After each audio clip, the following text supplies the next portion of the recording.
kulanti waxaan u wanaagsan daawadayaal ku soo dhawaada akhbaaraadka caalamka oo aad kala socotaan iyo shacab TV haddii aad nagu cusub tahay nagu soo bir subscribe saar gambaleelkana from si aad u noqoto qofka ugu horeeya ee helaya macluumaadka saxda ah ee sida joogtada ah idinkugu soo gudbino qodobada warkayga aad ku daawan doontaan ayaa waxaa ka mid ah taliyihii ciidamada ilaalada madaxtooyada Puntland ee gaalkacyo oo la toogtay iyo faahfaahin dheeraad ah oo laga helayo sida dilkiisa uu dhacay xiisad dagaal ayaa laga soo sheegaya dhuusamareeb hub urursi ayaa halkaasi ka bilowday dadka deegaankana waxa ay dareemayaan cabsi dagaal wararkii ugu dambeeyay sarkaal al-shabaab ah iyo ilaaladiisa oo hal goob lagu dilay iyo dawladda federaalka Soomaaliya oo faahfaahin ka bixisay sida ay wax u dhaceen qorqor iyo shaakir waxa kulan qarsoodi ah ay ku yeesheen dalka Turkiga warar horudhacana waxa laga helayaa kulankaasi iyo qodobada looga hadlay sidoo kalena warkeena waxaad ku daawan doontaan Somaliland Cabdimanaan madaxa TV-ga Astaan Cable waxa ay kula dhaqantay fal argagax leh iyadoo dawladda federaalka Soomaaliya wali aysan ka hadlin arintaasi isla Somaliland war xasaasi ah ay ka soo saareen xiriirka iminka kala dhaxeeya dalka Kenya haddii aad nagu cusub tahay nagu soo bir subscribe saar gambaleelkana furo si aad u noqoto qofka ugu horeeya ee helaya macluumaadka saxda ah ee sida joogtada ah aan idinkugu soo gudbino waa maalinimo axad ah taariikhduna ay ku beegan tahay 9 bisha Agoosto 2020 warkii oo dhan aynu ku horeynay taliyihii ciidamada ilaalada madaxtooyada Puntland ayaa lagu waramayaa in dagaal uu ku dhintay taliyihii ciidanka madaxtooyada maamulka Puntland Gaashaale Sare Cismaan Cumar Maxamed Cismaan Ethiopian ayaa ku dhintay maanta howlgal ciidamada Puntland ay ka sameeyeen warshada kabista ee magaalada Gaalkacyo ee xarunta gobolka Mudug ciidamada booliiska gobolka Mudug ayaa howlgal aad u xoogan waxa ay ka sameeyeen waqooyiga magaalada Gaalkacyo waxaana ay iska caabin kala kulmeen rag hubeysan oo ka ganacsanayay maandooriyaha qamriga taasi oo keentay in uu geeriyoodo taliyihii ciidanka madaxtooyada maamulka Puntland ciidamada ayaa dagaal kooban kadib waxa u suurta gashay in ay gacanta ku dhigaan 8 rag ah oo ka mid ah kuwii ka ganacsanayay maandooriyaha mid ka mid ahna uu yahay dhaawac iyo hubkii ay wateen 14kii bishii May ee sanadkan ayaa madaxweynaha Puntland waxa uu taliyaha ciidanka madaxtooyada maamulka Puntland Gaashaale Sare Cismaan Cumar Maxamed Cismaan Ethiopian u magacaabay kaasi oo maanta ku dhintay dagaal ka dhacay magaalada Gaalkacyo ee gobolka Mudug waxaana muddooyinkan aad u badanayay kooxaha ka ganacsada maandooriyaha ee dagaalka ku sameynaya ciidamada doonaya in gabi ahaanba shabakadahaasi maandooriyaha ka ganacsada ay soo afjaraan dhinaca kalena wararka galmudug haddii aynu eegno xiisad dagaal ayaa laga soo sheegaya dhuusamareeb iyadoo halkaasi hub urursi aad u xoogan uu ka socdo iyadoo sidoo kale dhinaca dadka deegaankan ay dareemayaan cabsi dagaaltii ugu xooganeed cabsi xoog leh ayaa ka taagan magaalada dhuusamareeb ee xarunta galmudug taasi oo ku saabsan in al-shabaab ay qorsheenayaan weeraro argagixiso oo ay ka fulinayaan halkaas khilaaf u dhaxeeya ciidamada deegaanka horay ugu sugnaa iyo kuwa gadaal laga geeyay ee dawladda Soomaaliya ayaa waxa uu ka taagan yahay halkaas iyadoona la sheegay in khilaafkan uu sababay in wadadii aadaysay ceelbuur ciidamadii ilaalada ka hayay ee baawurta soo galeysay iyo kuwa baxaya baarayay gabi ahaanba halkaasi ay isaga tageen xildhibaano ka tirsan baarlamaanka galmudug iyo wasiiro la hadlay warbaahinta ayaa sheegay in wadada ka baxda dhuusamareeb ee gasha ceelbuur laga qaaday ciidankii joogay ee baari jiray gaadiidka isla markaana si toos ah iminka ay isugu gudbayaan gaadiidka ka imaanaya ceelbuur iyo kuwa ka tagaya dhuusamareeb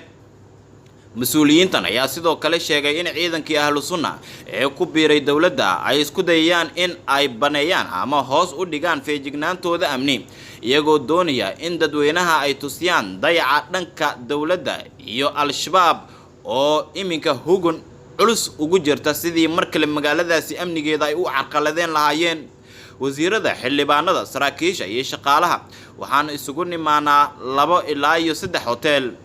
malaha taxadar badan meesha kama muuqdo marka waxaan istusnay inaan muujino feejignaan waxaana muuqata dayacaad iyo dagaal siyaasadeed oo dawladana aysan ku baraarugsaneen ayuu yiri xildhibaan ka tirsan baarlamaanka galmudug oo warbaahinta la hadlay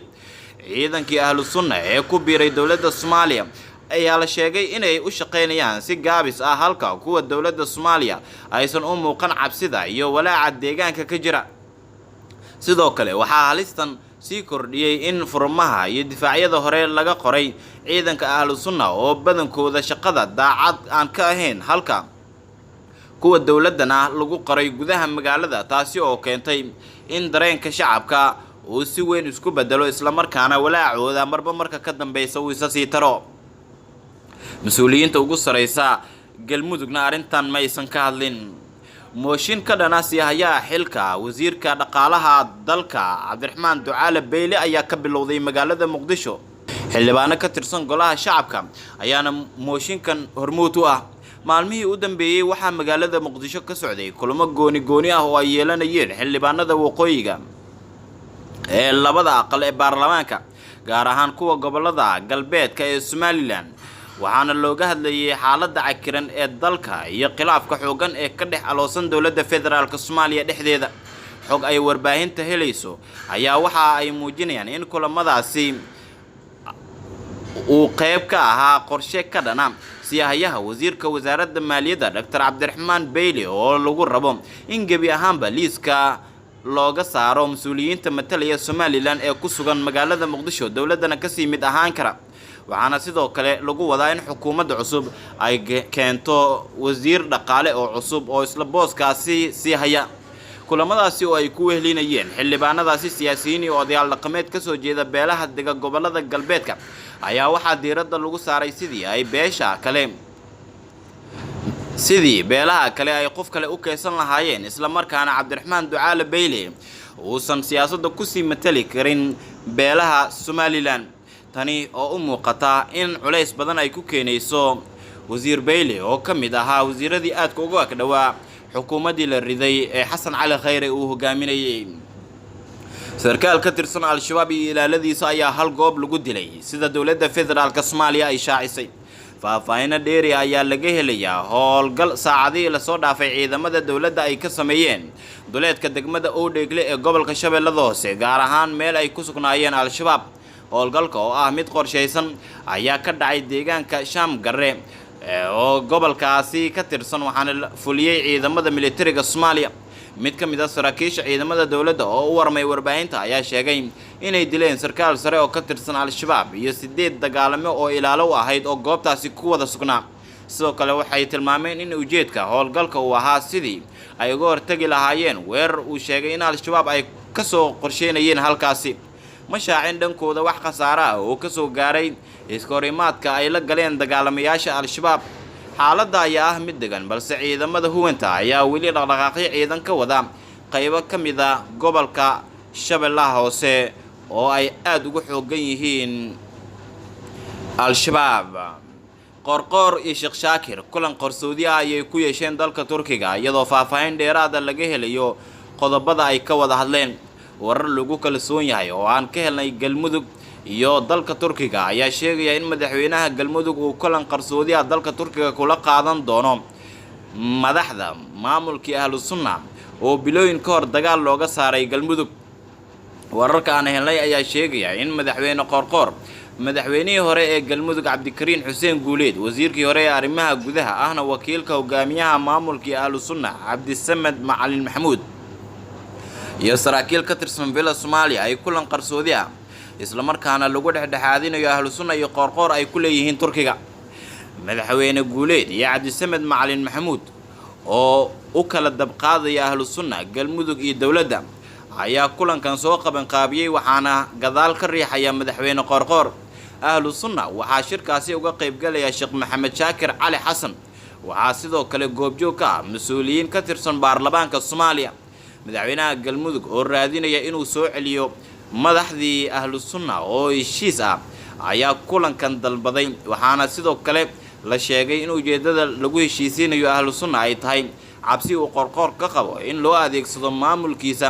iyo xal u helida ciidankii ahlu sunna oo weli ah awood magac dawladeed hugan oo go'aano ka qaadanaya xaaladda gobolka madaxda maamulka ahlu sunna ayaa dhuusamareeb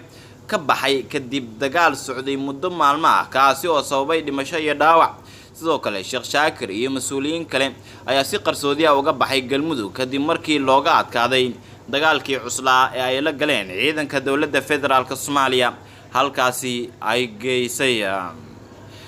Somaliland haddii aynu eegno waxaa wararku ay sheegayaan in Cabdi Manaan oo ah madaxa TV-ga Astaan Cable si xun ay ula dhaqantay ka oo muddooyinkan ku xirnaa Hargeysa xog ay helayaan warbaahinta ayaa sheegaya in xukuumadda Somaliland ee Muuse Biixi uu hogaamiyo fal argagax leh oo ka baxsan bini'aadanimada ay kula dhaqmeen milkiilaha Astaan TV Cabdi Manaan oo muddooyinkii ugu dambeeyay ku xirnaa Hargeysa. Cabdi Manaan Yuusuf Maxamed oo ah maamulka guud ee shirkadda Astaan ayaa bartamihii bishii hore ee Julaay lagu xiray magaalada Hargeysa iyadoo aysan weli jirin dacwad rasmi ah oo lagu soo oogay sida aan xogta ku helayno ciidamada booliiska oo ka amar qaadanaya xubno sare oo ka tirsan xukuumadda ayaa Cabdi Manaan u geystay jirdil taasi oo xadgudub ka dhana xuquuqda iyo habdhaqanka maxaabiista ah.